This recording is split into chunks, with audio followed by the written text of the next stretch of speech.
Hello, I'm Jim Cuno, president of the J. Paul Getty Trust.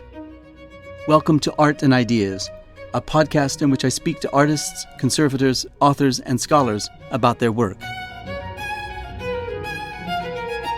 I was looking for that Zen moment that did knock your socks off, like the Rembrandt self-portrait moment. So powerful, the feeling you get from it.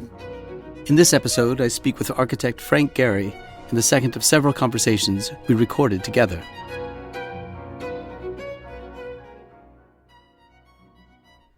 In my last conversation with Frank Gehry, we spoke about his earliest years in Los Angeles, beginning in 1947, from his early education at USC to his experience at a large and established LA architectural firm, Gruen Associates, to his time doing design work with the U.S. Army.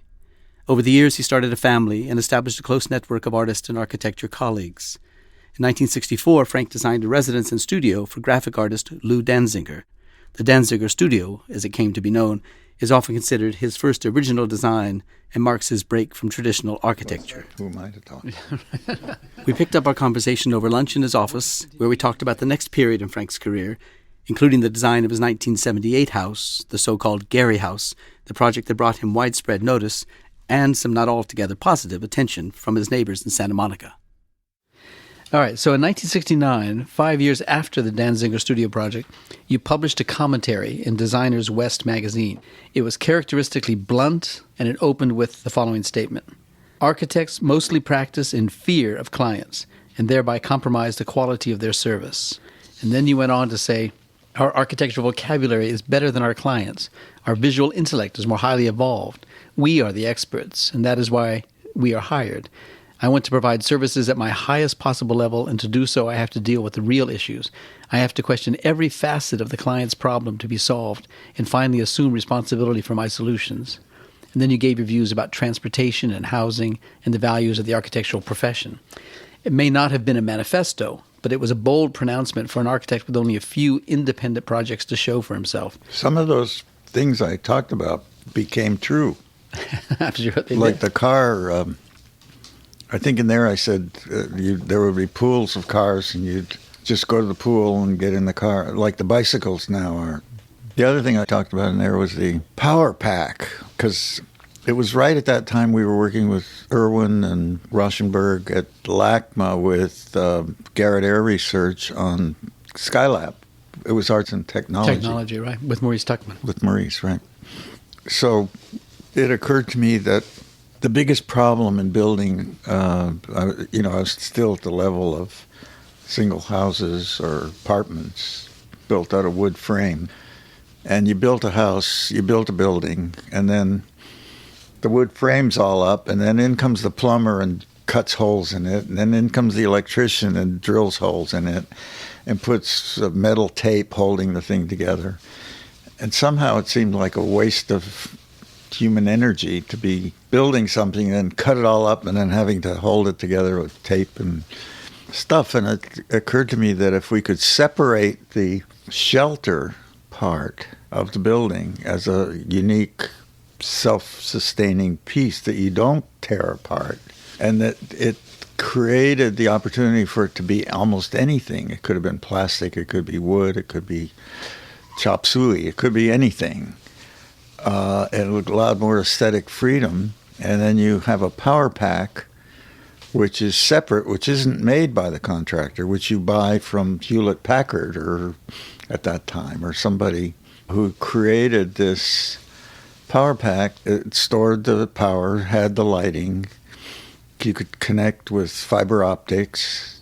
At the time that was being talked about. That you could use the sanitation systems that were being developed for space travel in the Skylab for toilets and reclamation of water and all that. So I thought that all of that could be taken out of the hands of the carpenter, contractor type and built by NASA or somebody, and that you could buy that separately. And that piece could change every 5 years. You'd buy a new one as the technology got better and better and better, and those things would get smaller and smaller and smaller and become more micro. that you would have a lot more flexibility in building your dream house, your spaces, aesthetically. And so that was the idea. And at that time, I tried to figure out what a power pack would be. And I worked it out. It would be the size of one of those containers from the container ship. Wow. At that time. Wow. So if you bought one of those, you put all the stuff in it, and that could be set on the lot beside this new frame, this wonderful thing. You would have everything you needed. With time, that would get to be half of that, and then a quarter of that. Well, right now, it could be, 10% of that. Right. So that seemed like the right way to go with, and so now that we're working with JPL, we're starting to look with them at some of those kind of ideas. But what was the reaction at the time? Craig Elwood called me when he read it, and he said, "What the hell are you talking about? I don't get it." Did you prototype it? No. It wasn't possible? No, and it was in that period that the cardboard furniture then became part of it, that it was throwaway, that it was... I still think it makes sense, because we get caught by all the mechanical stuff. You get stuck with it at a certain time in history, and it's embedded into this shelter, and it's pretty hard to retrofit. Yeah. But what gave you at that time the courage to make such a pronouncement? I have no idea. I mean, you hadn't many projects to date to show for yourself, independent projects, least of all any that was experimental like that, or any that was, as it were, condemning of the client and promoting of the position of the architect as a kind of independent voice in the process of I wasn't building. trying to condemn the client, actually. I was saying to be a true partner to the client, you had to bring to the table the expertise and the experience and all of that made made yourself valuable to the client. I presumed it was a value. Right. I found out later not many clients cared about that. It was about this time that you got the commission studio for Ron Davis, artist friend, on a former ranch house in Malibu.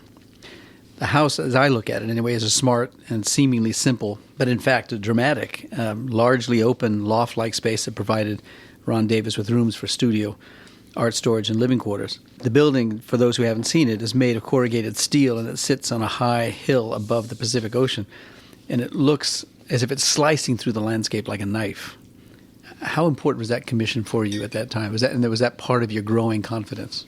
Well, I knew Ron Davis as part of the art scene. He was an outsider to most of it. He was kind of a lone ranger off in a corner, but he did reach out to me a few times. And as I got to know him, I figured out that he played with perspective, but he didn't know how to build it in 3D.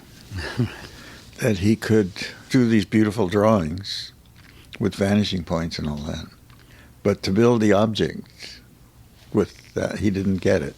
And he was trying to make three-dimensional objects. I don't know if you remember, some of those plastic early things had lips on them, had side, and they were trying to be perspective, but he didn't know how to do it. It was a strange blind spot. I couldn't figure it out, what was going on. And so when he asked me to do the house, I made a maquette of the land, and I had a room in the office at the time. I put the maquette in the room, and then I took strings and pins, and we made this string diagram over the site. And I was training him how to make a three-dimensional object. And it was interesting. And I was consciously training him how to make it. And it was that led to the design. So the site has a crook in it as it goes toward the ocean. It comes down the hill and then it bends toward the ocean. And when we start playing with these string lines, we found that was the sweet spot where you could connect this perspective and be all on his land. I forget what we were trying. I'm a little bit fuzzy on how it was, but I remember it was the sweet spot, and we loved that, and that's why we put the house there, and that's how we did it. And we designed a second house up the hill, again with the strings, but that never got built. when the house was built and our friend Philip Johnson came to visit it one day, he listened to my story and he said, well, where are the vanishing points? And I said, well, they were in outer space. And he said, well, how did you... How did you know? He was trying to find the flaw in my stuff. But what about the corrugated steel? the corrugated steel was cheap. Industrial buildings. Ron wanted to build a studio. The artists were working in industrial buildings. I think that was kind of a no-brainer. But it wasn't just cheap. You must have liked the effect of the surface, the rippled surface on it. We did. It gives one the impression, looking at the geometry of the house, the Ron Davis house, that it takes the principles or the precedent of mid-century modernism and makes it tougher, stronger, more forceful, with a kind of a greater abstraction enforced by this industrial material. Were you consciously, as it were, critiquing the elegance of mid-century modernism? Yeah. So I was dealing with my socialist tendencies, my of the people, my Bernie, what's his name? Sanders period, and making everything cheap and industrial and saying it could be humane and beautiful. It didn't have to be marble and fancy. And that the fussy detailing at that time of the architects that were practicing, like I am Pei at the time, was... And a lot of people, I forget, Breuer, everybody. There was a lot of God was in the details talk. And I found that if you went for the bigger picture, if you went for the broader brushstrokes, the bigger elements, you would still have, the details wouldn't be fussy. They would be matter of fact, but they would be stronger and I did that in my own house too, the early house. And Bilbao does that. Bilbao's a really cheap building, $300 a square foot. It's only because I didn't do fussy details. I just went with the texture of the technology and used it. I don't miss the fussy detail, At the same time as I was doing Bilbao, I did the thing in building in Berlin with the fussy details. So I proved I could do the fussy details if I had to. Well, let's go back to the Ron Davis house, because that's a big step from Danziger. That's a kind of a bold step, both in the design and in the use of materials. And about the same time, you were making furniture, as we already mentioned, with the corrugated cardboard. And you first were making them with Bob Irwin, which seems a kind of an unexpected partnership in this enterprise. But it was the creative businessman of Richard Solomon who saw the work, as I recall, and convinced you to go commercial with it under the name of something that sounded great, Easy Edges. And in 1972, in fact, you applied for and received a patent for the construction process. And that all seemed very promising, like you were going in a certain direction, but you pulled out of the deal with both Irwin and Solomon. And they were upset over all this matter. There's money at stake. What made you pull out of that deal? I had a very overprotective lawyer that was doing the thing for me, and I didn't realize it.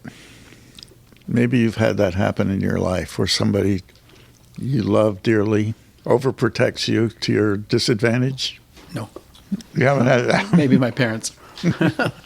And the reason he could get me into it was that the furniture stuff generated so much publicity. There was a couple of weeks that every newspaper in the United States had a picture of me with one of those chairs. And it freaked me out. Going through Bloomingdale's and having people and all that freaked me out, because I wasn't secure enough as an architect. And I thought, God, I don't want to be this. I don't want to get sidetracked here into something. I'm sure it'll make money. I'm sure I'll get rich on it. I'm not ready for that. And the lawyer was pushing at me on the other side to say, why are you sharing it with Irwin and Brogan? That's your idea. It's your patent, blah, blah, blah. The lawyers of Mr. Solomon were trying to cut a tough deal. So they wanted to be able to use my name as part of the deal. And he was trying to protect me from that. And since I was insecure about that topic, it was easy to convince me. So I kept trying to talk to them. Brogan, who works for a lot of artists, the rap on him over the years, always from others, is that he thinks he's the artist at the end. He forgets. Well, your biographer, Paul Goldberger, described your pulling out of this deal as another indication of your tendency when, even against your best financial interests, you turn away from such opportunities over which you don't have full control, that you wanted full control. And in the last interview, we talked about a number of times when you're not taking the job with Gruen, for example. It was a moment, again, where you had the courage to go independent, even though it was against your best interests. Well, it seemed against my best. Turned out I was right, probably. Yeah. So this decade later, you're designing chairs for Vitra, the European furniture company, for which you also designed the museum and headquarters. And was it the particular relationship with Vitra that was important, or was it just simply your identity as an architect? Well, Rolf Fehlbaum, who owns Vitra, and at that time had just taken it over from his family. He had a PhD in philosophy from some fancy Swiss university, was working with the Oldenburgs on the tool gate. And somewhere in there, I don't know, I started getting letters from Rolf Fehlbaum about designing furniture, and I'd put him in a little hold box, and I never looked at him again. And this went on for a year, I think. And he was working with the Oldenburgs. He knew they knew me. So finally, he contrived that he would be at dinner at the Oldenburgs in New York when I was there. And I'm sitting across from this guy, and he said, "You don't answer my letters." And I said, "I don't know who you are."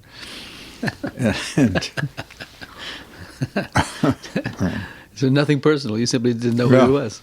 And I said, designing a chair is the hardest thing possible to do. And I wouldn't want to do it with somebody I didn't know. I couldn't imagine that we would serendipitously be able to work together and have the same values about a chair. And I said, so I'm busy working with architecture. It's not my primary goal in life is to design a chair, although it's an exciting thing for me. I like the idea of it. I just haven't found the right venue or time or place. And he said, well, I'm the right place. And so I said, well, show me. So I went to Switzerland with the boys when they were little, and we went to the factory, and they were placing the tool gate, and I helped them locate it, and I got to know Rolf a little, spent some time with him, and liked him. I agreed, okay, let's talk about it. At subsequent time, I'm not sure about this sequence of events, but subsequently I met in his factory with him and Herr Breuning or something like that. And Herr Breuning, I'm not saying the right name, but would look at any sketch I made and can't do that. Nothing you could do. These were sketches made on the spot at Vitra? Probably. As a kind of example of what you were thinking about? Yeah. There was never anything we could do. It was always impossible. And this guy didn't know he was up against a Talmudic scholar like yourself.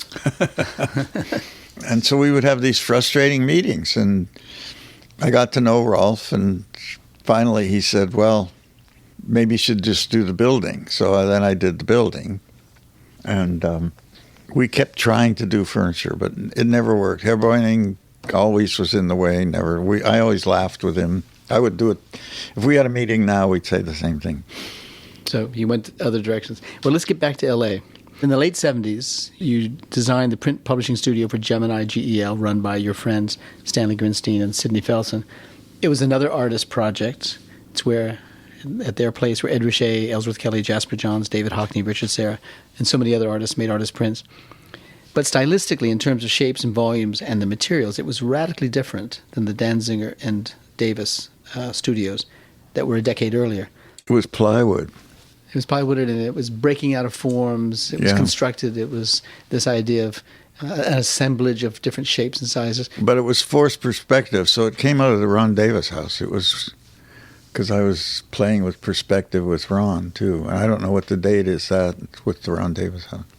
About early 70s, about 6 years earlier, I think. Ron Davis was 72. Or 72, yeah. So this is in the later 70s. Was this in any way, was the Gemini GEL a breakthrough project, or did you see it just coming naturally out of the Ron Davis studio? Just came naturally out of it. Because it looks radically different. It Really? looks bolder. It looks more, the materials are, coarser.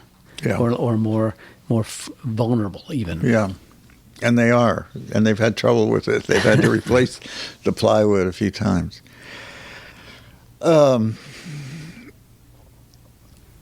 the one piece looks like the Danziger, the entrance right on the street, right. And then I took off from there. Yeah. I mean, the fact that you refer to it as one piece of it brings to mind what one museum critic called at this juncture in your work composition by assemblage. And I know that you were looking at Robert Rauschenberg and assemblages, or looking at Jasper Johns and various. So was this consciously derived from artistic predecessors or principles? Probably, but I don't. Yeah. I don't remember. I mean, I was looking at a lot of stuff. So about the same time, early 70s, you're with Ernest Fleischmann, then executive director of the LA Philharmonic, and he hired you to work with an acoustician to improve the sound of the Hollywood Bowl, which, for those who don't know, it is the Art Deco outdoor summer home for the orchestra. And you came up with a group of cardboard sonotubes. What was that conversation like with Fleischmann? Do you want the whole story? Yeah, I do. Well, I didn't know Ernest Fleischmann. He had just arrived from London. He was a harumph kind of guy. He was rough German, rough. Sometimes he could be rough shot over people. Lovable and great friend in the end to me and to Esa-Pekka and even to Dudamel and to a lot of people before that, Simon Rattle, etc. He invited me to dinner at his house, and I'd just done the Meriwether Post Pavilion in Maryland, and it got a rave review by the music critic of the New York Times. It's called it the best sounding outdoor hall something. So he invites me to dinner, and he starts talking about the Hollywood Bowl, and they're trying to fix it, and now this was September, and the bowl opens in May. So he said, we got to get on with it. It doesn't work. The people on stage can't hear each other. I said, well, you know why? The shell focuses the sound. So of course they can't hear each other. And so I don't think you can do much to it. You can neutralize the focusing effect. And there's a lot of ways to do that. I don't know how I would go about it, but there's 100 ways to do that. And the budget was tight, and the timeline. And he said, fine, can you start right away? And I said, sure, I'd love to do it. It's a great opportunity, thank you. By the way, how am I going to get paid? Shouldn't we talk about that? And he looks at me and harumphs a little bit. He says, this is your big chance for the big time. You're not going to get paid. This is your opportunity to become well known for something. I looked at him and I said, that's not going to work.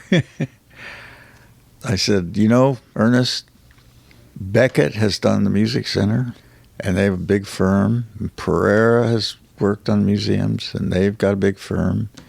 And this is nothing for them to do as a freebie for you. And if I were you, I said, I'd pick Pereira if I were you, but thank you for the opportunity. And I left. And he was really pissed. But that fits my MO, right? Right. And man, I wanted to do it. So that was September. I was disappointed, went on about my life. Toward the end of November, I get a call from him. All right, you win, he said. I've talked to Pereira and I've talked to Beckett. I don't think they can do what I want. They may be free, but they can't do what I want. I need you. He said, I'll pay you. I said, okay. So we started, but it still had to be done by May. Now, we'd lost some time. That means construction had to be done by May. So I got Chris Jaffe, who was an acoustician who worked with me on the one in Maryland, and he and I started talking about how to do this thing. I was using sonotube on a building. Sonotube is where you pour concrete in it, right, and you strip it, right, throw away the cardboard. So I knew how strong they were. I'd had experience with the material, And I knew it could span. Because you worked with it both vertically and horizontally. Yeah, so I started talking to Chris Jaffe about that. And we did some experiments with it and found that it could work. And we even found that if we capped the ends of it, the volume got a bass response, which was a glorious thing to find out. So now we were going to use the tubes to neutralize the focusing effect of the rainbow, which it could do. And we were going to get this extra little pump with the bass response. But just to go back to the rounded form of the tube, so rather than bouncing directly off the sound would actually slide off the tube somehow and mix with other sound coming off. This is the rainbow effect. Right. And the rainbow effect, for the listeners, ought to be clear that this is the actual structure of the Hollywood Bowl, this Art Deco structure. That so the sound comes up and bounces to the center of the stage. But somebody here and here can't hear. If this is a violin and this is a bass fiddle, they can't hear each other. They're left and right at the center, so that you can't hear sound going across the stage. In fact, if you got within 5 feet of each other on stage, you couldn't hear each other talking. This was so powerful a focusing effect. So what we needed was to neutralize that, just cut across it. If you put a floor across it, that would have done it, because then the sound is bouncing in many directions. It's simple. So then we just kept piling the tubes up. But the fact that the tubes are curved, does that make any difference? I mean, if it were just a floor and it was just flat? Yeah, probably a nuance that you could measure. I don't know. All right. In an interior hall, it would help to have the curve. So I don't know outside whether, because it just reflects out into the ether. Inside, it reflects in. You're in the box, and it reflects all over. And so then we made the verticals like that. And then there was a young artist gal I was hanging out with that made big vertical soldiers. Big vertical elements left and right of the stage itself, outside the stage or beyond the stage. That looked like soldiers. And they were high, and we had them marching up the side of the hill. We used the whole aesthetic of the tubes as a decor and as a functional thing. And it worked. And the thing I didn't tell you, my fee going in was $10,000. That was what we were arguing about, $10,000. Before they hired me, I had to go to the board meeting. And the builder on the board, Zuckerman, I think his name is, said, Mr. Gehry, I have a question. Because the tubes cost $10,000. The installation cost $10,000, and my fee was $10,000, which is cheap, right? Okay.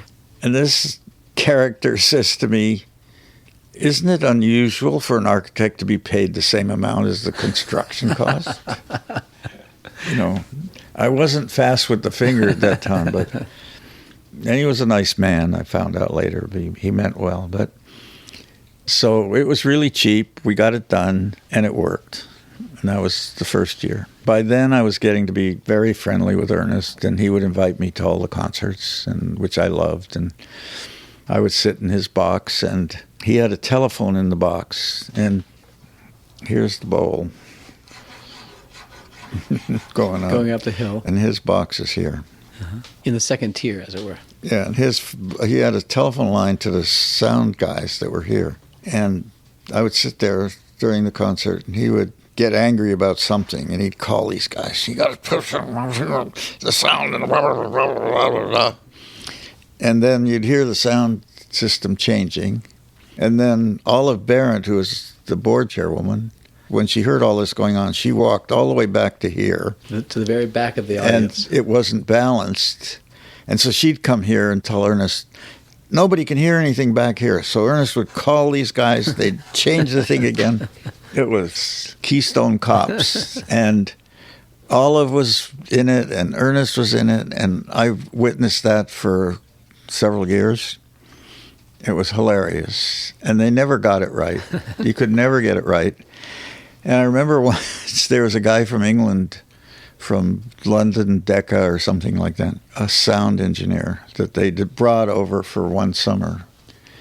And he was a pothead. And So Ernest thought this guy really knew how to do it because he was the engineer that worked for Ernest's best friend in the recording business in London. So he had a lot of creds.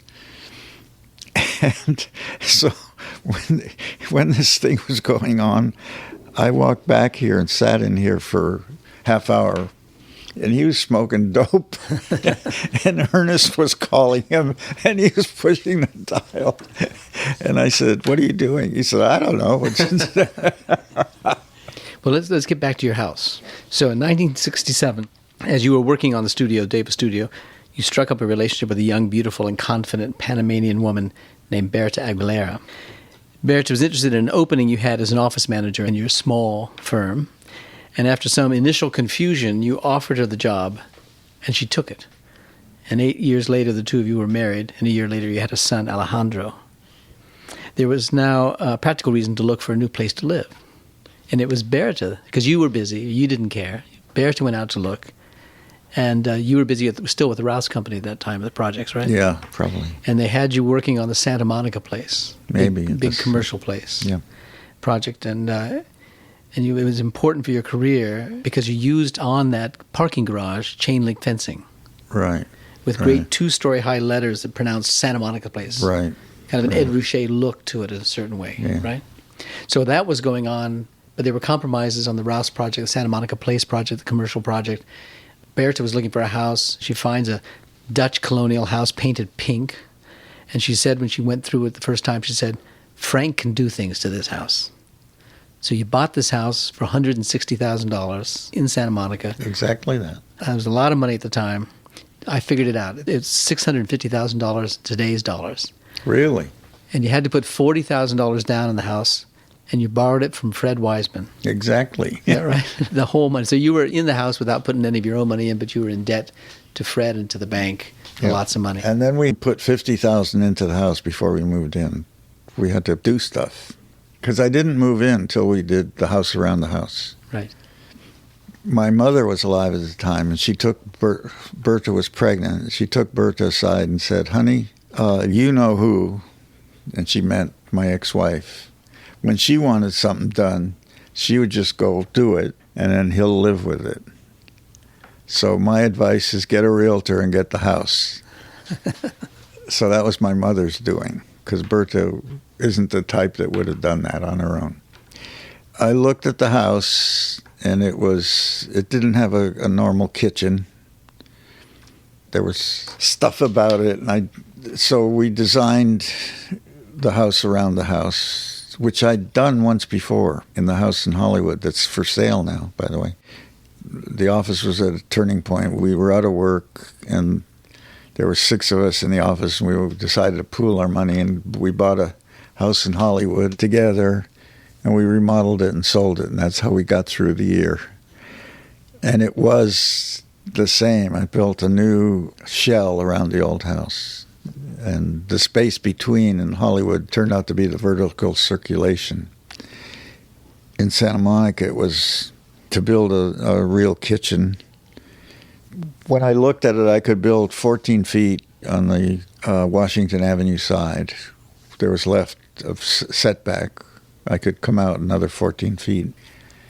In front, I could come out, I think, 5 or 6 feet, and then in back, I could have built as much as I wanted.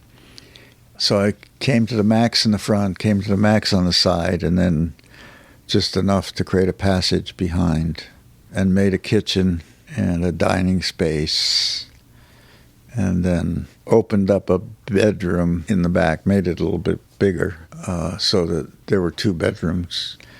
Alejandro was the only one born at that time, so we only needed, and he was 2 years old, I think. And then upstairs, we took the bedroom upstairs, the little one, and made it a nursery, and did some slight remodeling up there, and opened it all up to the ceiling. I spent $50,000. That was it. And you called it, I think, sketching with wood. Did I? That's probably what it was. All I remember is there was a Museum of Modern Art event in L.A. I was out of town, and they decided they wanted to hold a dinner in my house. And Arthur Drexler was hosting it in my house, and Berta was allowing that to happen. And I got a call from Philip Johnson the following week and said, Arthur is howling with laughter. He said he's just been to your house. He wanted to know if the footprint on the wood was on purpose. This house must have been, I mean, if it attracted a crowd from the Museum of Modern Art in New York, if Philip Johnson called you about the house itself, you must have realized in designing the house and building the house that it was going to attract attention. I mean, after all, you couldn't complain about the client because you were now the client. Yeah, right. So this was going to be a kind of physical manifesto. I was naive about the attention. Honestly, I wasn't expecting that. I was doing my Bernie Sanders, cheap, cheap, cheap. How do I live in a house in Santa Monica in a nice middle-class neighborhood where people had cars up on blocks in their front lawn, had chain link fences, had corrugated metal garden walls, and I thought that was great. That's my thing. I love it. Those are your people. Those are my people. And I didn't realize once you do it intentionally, they didn't like it. And they were upset about it. The lady 2 doors down was a lawyer, and she called the mayor, who was a First Nation lady, who was on the board of the Santa Monica Bank, Donna Swink. And she called Donna up and started yelling at her about this house. So Donna called me and said, can I come by? And this big lady, like a real squaw from the Indian tribe, comes by and standing in front of it. And she's belly laughing. She's having so much fun. She said, I love it. What's she complaining about? She said, this is great. The other one that came to see it was Jim Sterling, who came. He was doing something, probably with the Getty. The architect. Yeah. He and I became friends, and he wanted to see it. So we had a dinner for him at the house. And I picked him up at the hotel and brought him over and stopped the car in front. And he got out and stood in front of it, and he couldn't stop laughing. He was just thought that was the funniest thing he'd ever seen in his life. And I think for many years after that, Jim put me in some kind of a wacko box that he had decided I must be. Well, tell us about Matt DeVito, the CEO of the Rouse Company. He comes over to your house. You're working with him on Santa Monica Place. I worked with him on on the Rouse Company headquarters. We became friends when I was doing work for the Rouse Company back years. He was the house counsel, and he lived through the cardboard furniture days with me and was a friend, kind of. He was fascinated by my creativity or whatever. And a nice guy, a lawyer, came to the opening of Santa Monica Place, which I had designed, and came to dinner to the house, the first house on 22nd Street, the next night after the opening. And he said, do you like this house? I said, yeah. He said, then you can't possibly like that, pointing towards Santa Monica Place. And I said, well, Matt, it's been compromised a lot by a lot of people, so it isn't the real dream that we started out to do. So he said, well, you got to just stop doing that.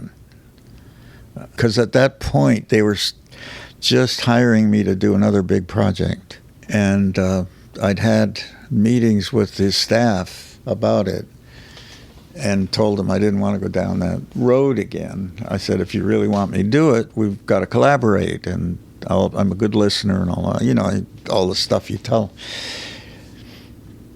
And he said to me, why are you wasting your time? Why are you doing that? It's not going to turn out the way you want it. And I looked at him, I said, I guess you're right. I got it. Okay. That was on a Friday night. Monday I went in, and we stopped all the Rouse work. We had about 40 people working on Rouse project. And I said, I talked to DeVito, and he agrees we should wrap it up. And so I can't afford to keep all you guys. So And so we started over again. We were down to 3. So once again, you turned away from something that would, for most people, seem to be in your best interest. Well, financially, to move forward in another direction. Yeah, independent But direction. it wouldn't have been honest and right. And But because of that house attracting the attention that it did attract, Christophe de Menil came and talked to you about building a house for her. right. Is that right? And you Yeah. had this idea, it seemed like a reasonable idea, given what one thinks of when one looks at your house, that maybe Gordon Matta Clark, the artist, would work with you to demolish the interior of the carriage house as Yes. a kind of site-specific art piece. Did you really think that she was going to... Well, she for was that? hanging out with Michael Heiser and Maplethorpe, and I forget. People like that were coming to dinner, and I was there, and these are all people I liked. And, you know, she knew everybody in the art world. Her mother had done... They had a great collection. They had a did. museum in Houston. Which is now the Menil collection, right? Yeah, In before Renzo. Yeah. She was kind of open and wacky and artsy. I think she was dating Tony Berlant when I met her. So Tony was her Los boyfriend. Angeles artist, yeah. Yeah, for a while. And Tony would talk about her and bring her around. You know, she was brought into the club, and I was part of the club. So, and she was curious about stuff. I mean, like, she would go to a concert at Carnegie Hall. She'd talk to a music critic and find out when the best 20 minutes were. And she would get a limo, arrive at that point, have it all worked out with the doorman. She could come in, she'd have a seat for that 20 minutes, and she could leave. And she did that with theater, with all kinds of stuff. And I was part of some of that, and it was really weird. Did the project go very far? Did you get anything down on paper? Or? Yeah, we built a swimming pool, and we did the kitchen stuff, but it wasn't satisfactory. She was always changing it, nitpicking it, doing something about it. It was never satisfying. And she'd always, at the end, I was doing the 2 buildings. Is it out in the Hamptons? No, it was on 69th Street. Oh, so this was her house Yeah, so in the city. yeah, so you came into this big room, and there were these 2 structures. They were like 2 separate things, and her daughter had one, she had one. And I mean, there's some great drawings and plans of it, and it just never seemed to go anywhere. And one day I came in, and she told me she'd hired Terrell to do the skylight in this building. And I said, I guess you don't need me anymore. And she said, I don't. Well, that's And I got up and walked out, and it all happened in about 3 minutes. Paul Lubowicki, who's a young architect then, who's a good friend, we used to work here, was with me, and we went out, we got into a cab, and I started crying. I just broke down. It was so powerful a thing. I was really invested in it, and one thing that happened that is a curious thing. Just before all that happened, she asked for the drawings for all the cardboard furniture, all the original drawings. She wanted to show them to the lady from France, the furniture designer. What's her name? Who's died. And I said, well, I can't send you all the... She said, no, just send them to me. I'll send them back to you on Monday. So I did, and I've never seen them again since. And there was some beautiful drawings. And according to her, she doesn't remember any of that. So, you know what I'm thinking. The blessing and the curse of working with artists and artist types, huh? Well, where are the drawings? Yeah. So you come back and you're working with Chuck Arnoldi and Laddie Dill, so your artist friends, on various kinds of projects, including some studios, one of which was purchased by Dennis Hopper, who goes on to purchase a second and a third such studio. And you've downsized your office to a size that can allow you to concentrate on individual residence projects. Right. And then you get some great commissions for houses: the Wask residence, the Winton Guest House, the Sir My Peterson residence, the Schnabel residence. There's a kind of blossoming Yeah. of work, residential work. It maybe isn't entirely what you want. You want something maybe larger, more complicated, maybe more public than a private residence. But there's a recognized Frank Gehry talent that people are investing in at that time. Right. And then you get some big projects. You get the master plan for Loyola campus. You get the California Aerospace Museum and Theater, the Edgemar development in Santa Monica. Now it's more than the houses. Now it's getting out into bigger projects. How are you feeling at this time? Because now it's about 10 years or it's a 10-year period in which you're doing this work. It's a busy time for you on your projects that you want to take on. Right. It was hard work. It was hard to manage it. I wasn't rich. I didn't have a bank account. And architectural fees, when you're at that stage of your life, are not livable. But I learned to make it work. I created some ground rules. I think I created the ground rules earlier, and I said that I would never borrow money. I just couldn't bring myself to do that. And I would never have people work for me for free. I could never do that. And that those would be the rules. So if we ran out of money, I would have to work longer and harder, which is what I did most of the time.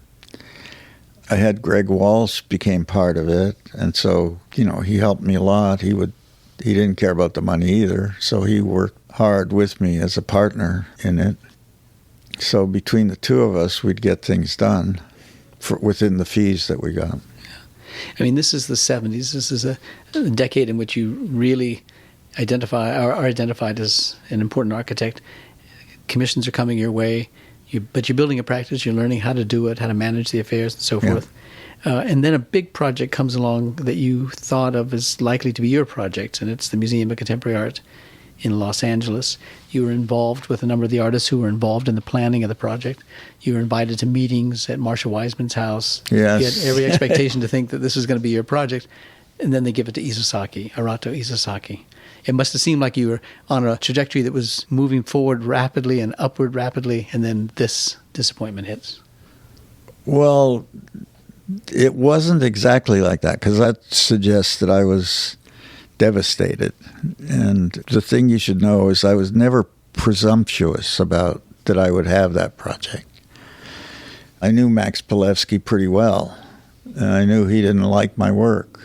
Was he chair of the board? Yeah, and he and Eli, who didn't, at that point, I knew slightly. I had no relationship with him.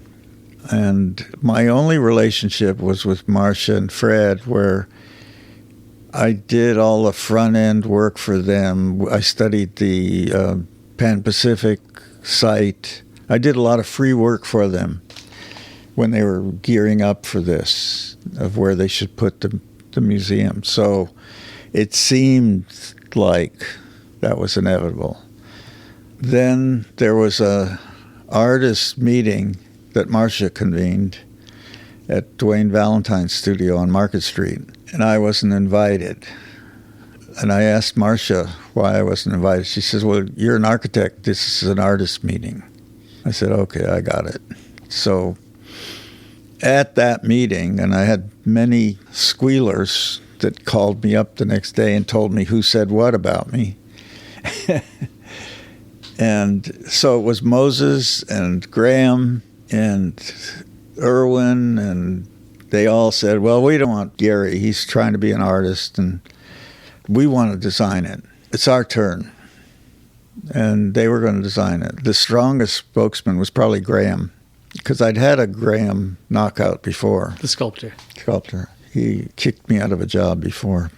And so I knew he didn't really want me on that, even though we were really good friends. So I'm talking about something that was a strange kind of dance was going on, because I was friends with all these people. And then it got reported to me the next day, and 3 people emerged from that as my friend, Peter Alexander, Chuck Arnoldi, and Laddie Dill. And I stayed friends with them all these years, and they were loyal to me in this crisis. And I've maintained that kind of loyalty, and I've maintained that feeling of be on guard with the other people all these years, even with Ed, even though I love him, and Graham, I loved him to the end. I went to the funeral. I was supported him. It changed the climate for me with the art scene. I felt very comfortable after that, becoming friends with Chamberlain and Rauschenberg and all those people. New York-based artists. Yeah. Farther from home. Farther from home. They didn't have that baggage. They treated me equal. So they came to you, though, when that project was, being designed by Isozaki, maybe being constructed by Isozaki, with an idea for something they then called the Temporary Contemporary, now called the Geffen Contemporary, which was a renovation of an industrial space, which you said, or at least it's reported that you said you thought of as a consolation prize. You asked them if it was a consolation prize. Well, yeah, Pontus Hilton, Richard Koshalik called me to go to a restaurant. I went to a Japanese restaurant near my house on Wilshire and 23rd Street. And they sprung this thing on me. And I looked at him. I said, I don't need a consolation prize. Don't do that. Stop it. I'm okay. You don't have to do that. Oh, well, come on, Frank. We think you can do this, and this is important, and it could very well end up more important than the final building. Now, why they thought maybe that could happen and they were hiring Isozaki, I don't know. Maybe they had a premonition. Sam was pretty smart. And Sam was pushing the Isozaki thing because of his relationship. Sam Francis. Yeah, Sam Francis, because of his relationship to his wife was Japanese at the time. So I think there was that hook for Sam. I don't know about Pontus. Pontus didn't know much about me. I turned him down. I said, I don't want to do this. You're all screwed up, you guys. Stop it. So they went on and on about it. Then they said, look, we really want you to do this. This is important to us. It's not a game, blah, blah, blah. I remember saying to them, well, you got Coy Howard. He's on your committee, the artist. Because Coy was going with Alexis Smith at the time, and he was an Irwin acolyte. And he and Irwin became close friends during that period. And he was the only architect invited to that meeting at Marsh's house? No, at the gallery. At the gallery. At the studio. Studio. Yeah. So I said, well, he's your architect. Let him do it.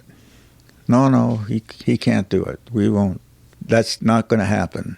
You got to do it. So I said, well, let me sleep on it. So I went home. I was convinced I wasn't going to do it. I went to bed. The phone rings at 7:30 in the morning. It's Coy Howard. He says, Frank, were you offered the Temporary Contemporary?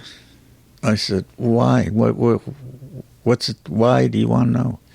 He said, well, that's my job. That's supposed to be my job. I said, really? Have you told him? And I hung up. And I called Sam Francis and said, I got this call. And I told you, he's your guy. Do it. Leave me alone. I don't want to get involved with all this bullshit. And Sam said, he ain't going to get it. You're the only one that's going to get it. So you better shut up and agree and get to work with us. And somehow the way he talked about it and having the Coy Howard phone call made me turn around and said, okay, Coy Howard. Because Coy had been critical of my work. When I did the interview, they had a bogus interview. Max Palevsky called me. For the new building. For the new building. And he said, I need a favor. This was before all this stuff with the... He said, we need to have a Los Angeles architect interviewed on the record. We're going to give it to Isozaki, but we need a decoy or something. And he said, it would help us a lot if you would do it. So I thought, well, I'm going to have fun with this. So I agreed. And I went and did it, and I predicted all the problems they would have with ESO. I said, he's not going to understand the developer, all that stuff, so you better get him a local partner. And I told him how to do everything. And Coy was on the jury that was doing the interviews, which was funny because he's not somebody I had huge respect for. I mean, he's okay. He's a graphic guy, nice guy. And I went to lunch after that. Coy invited me to lunch after that interview in Westwood, and I went to lunch with him.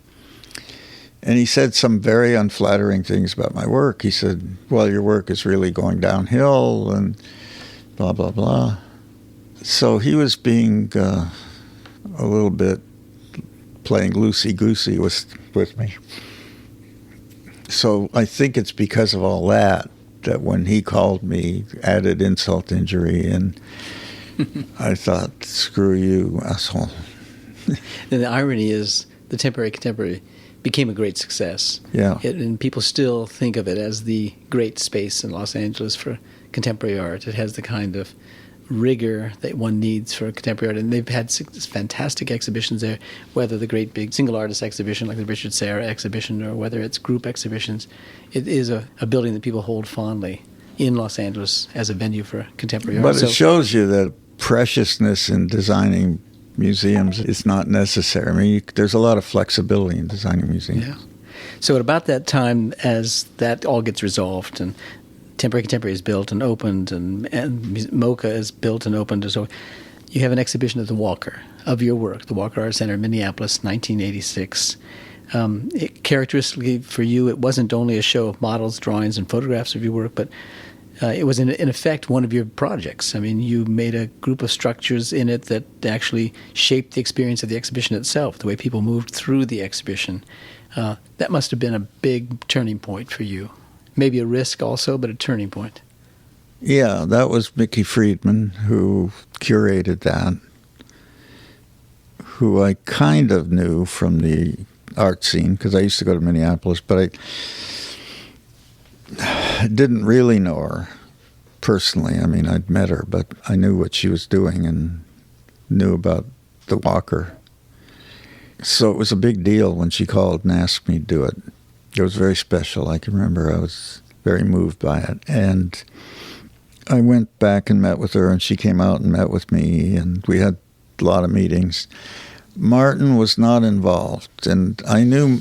Her husband, who was the director of the museum. Who was the director of the museum. He didn't seem to be involved, which seemed right to me because he was... he's a tough guy. He was very outspoken, and the few encounters I'd had with him before, he didn't seem to be that interested in architecture. He was more involved with the Oldenburgs and people like that. She opened the door to making those structures. She asked me to do it. Those that were part of the installation of the exhibition. It was her idea to take the exhibit a little further.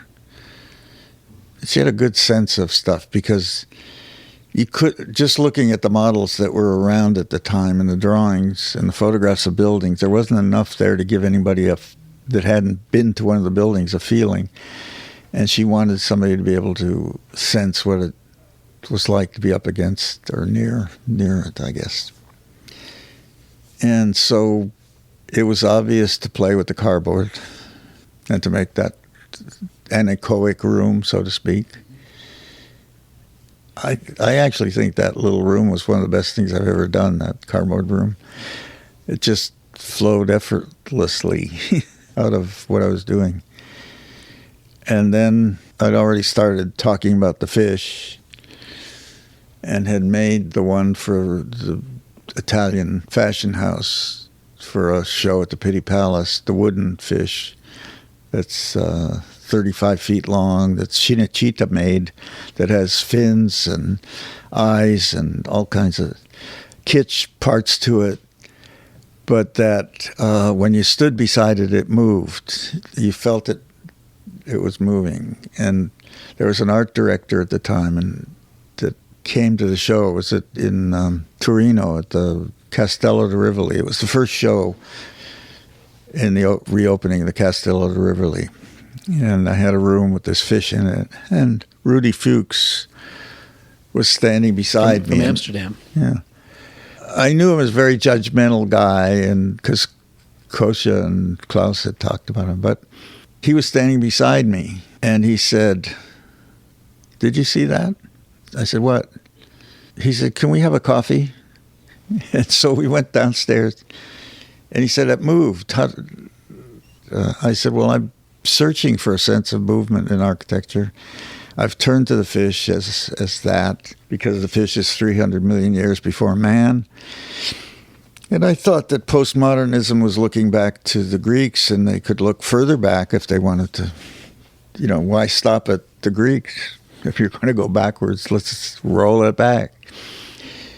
And I got into that discussion with him. He said, "Well, but it really does work." And I said, "I got it myself. Yeah, I was standing there, and I said, that's what I've been looking for, and I didn't know how to do it, but then accidentally we did it. And so now I never saw the guy again after that. But I was getting complimented by one tough hombre in the art world, right? Which is... All about the fish. Was worth something. Yeah. Anyway. Because that was a big part of the Walker exhibition. So the Walker exhibition, I cut the tail off, the head off. I was trying to see how much I could cut of the kitsch parts off and still have the movement. And so the piece that was made with lead copper for the Walker was the kitschless fish. And it still worked. So I was experimenting with that sense of movement that I was looking for. Yeah. So that exhibition's a big thing. And then you get a call from Philip Johnson, and he's going to do an exhibition with 7 new architects. Must have been new to you that you were a new architect, but nevertheless it was described as such, at MoMA. And they would include, among others, Zaha Hadid, Rem Koolhaas, Peter Eisenman, and so forth. And the exhibition was called Deconstructivist Architecture. How did you feel being exhibited in an exhibition titled Deconstructivist Architecture? I told them that I thought that the word decon, as applied to my work, was onomatopoetic, and it wasn't real. And that I wasn't a philosopher, and I hadn't talked to Derrida about it, but I think they're abusing Derrida's term when they put me in it, and some of the others they put in. But anyway, Philip was Philip, and you did what he said, and so you went in. I then met Derrida, and I asked him about it, and he said, "You're absolutely right." So... This was your first show in New York, I would guess, because it's only your second exhibition. Probably, yeah. So that was an important moment. Yeah. Even though the Walker, which was a solo exhibition, was more important in those terms. Well, the MoMA did a show of this furniture on the ground floor, and they had a party and stuff. I think it was after the Decon show. All right, Must have been. But sometime shortly thereafter, you're with Ernest Fleischmann again from the LA Philharmonic, and you... are in Europe. I mean, you might be in Denmark or somewhere in Northern Europe, and you get a phone call. You pick up the phone, and the person at the other end of the phone tells you you've just won the Pritzker Prize. I was in Amsterdam. We'd been to a concert at the Concertgebouw. I'd already won the commission for Disney Hall, and we were going around looking at his favorite halls. And he wanted me to experience them the way he did. And so we went to Concertgebouw. We had a few drinks. I went back to the hotel, went to bed, fallen asleep, and the phone rings. And it's Bill Lacey from the Pritzker Prize. Now, Bill and I were friends because he was one of the first people that, when I did the first Magnet store, and he called me and came to see me. And he was the first guy from outside my little environment that said, "You're doing something interesting." And so we've stayed friends. And so he called me, and I was groggy, and he said, "Frank, you've won the Pritzker Prize." And I knew he was ahead of the jury, and all that. And I said, "Stop it, Bill. Don't play games with me. I'm tired. Venturi hasn't won it yet." And I hung up. Then he called back again, and he said, "Well, you did win it, but don't tell anybody. So now I'm awake, and I'm convinced I did win it. And so first thing I do, I call Berta. So I'm not supposed to tell anybody. I figured I could tell her. And I got all excited, and of course I never fell asleep that night. But that was 30 years into your career. Yeah. I mean, that was 3 decades of long, hard work. Of What was it, 89, I think. Yeah, exactly. And then in your acceptance speech, when you received the prize, you said, I explored the processes of raw construction materials to try giving feeling and spirit to form.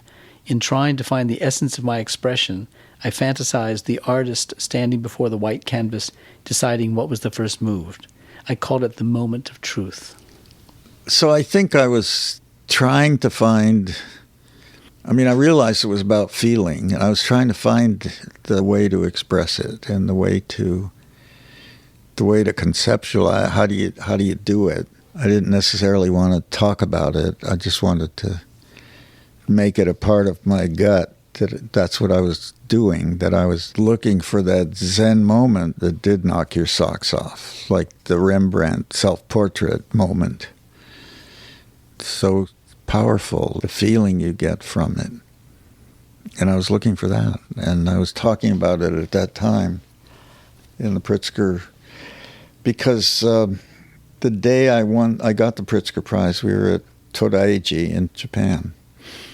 And I arrived for the event, and it was just before lunch. It was like 11 in the morning, and it was going to be a lunch after the event. And standing out in the front of Todaiji Temple were 2 microphones about 100 feet apart.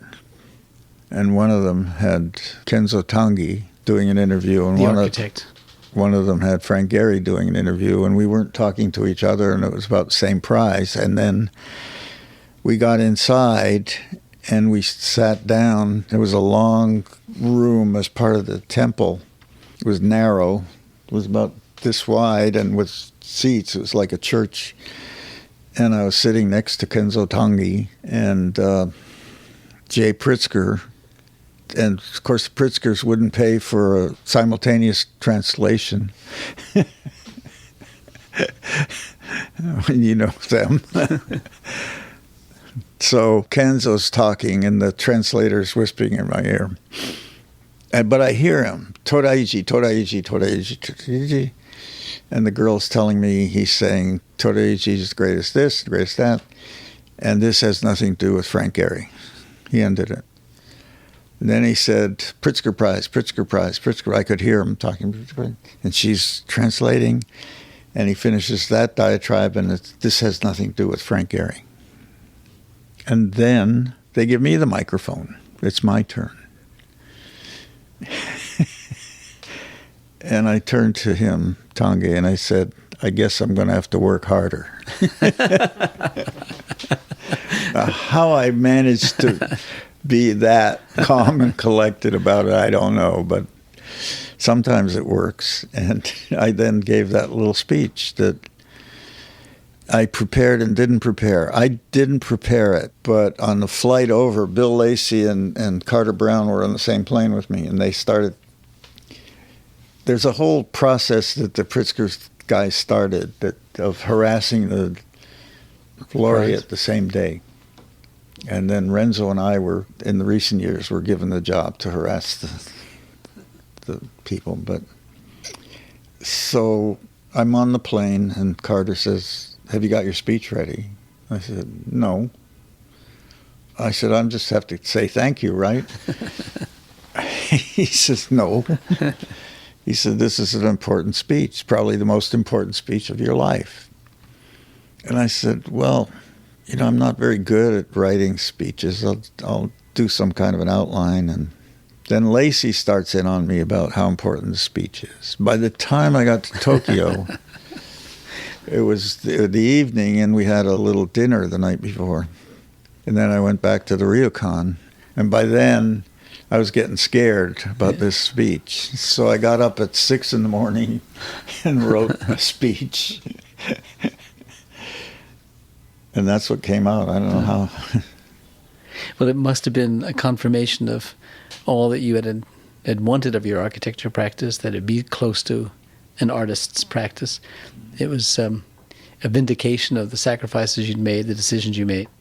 And you were on the verge, and we'll get to this in the next podcast, you're on the verge of the building that would be the greatest triumph for you to date, the building that would transform your career, even perhaps your life, and that is the Guggenheim Museum of Bilbao.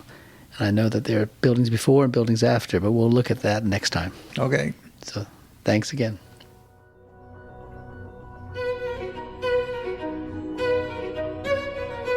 Our theme music comes from the Dharma at Big Sur, composed by John Adams for the opening of the Walt Disney Concert Hall in Los Angeles in 2003. It is licensed with permission from Hendon Music. Look for new episodes of Art and Ideas every other Wednesday. Subscribe on iTunes, Google Play, and SoundCloud, or visit getty.edu/podcasts for more resources. Thanks for listening.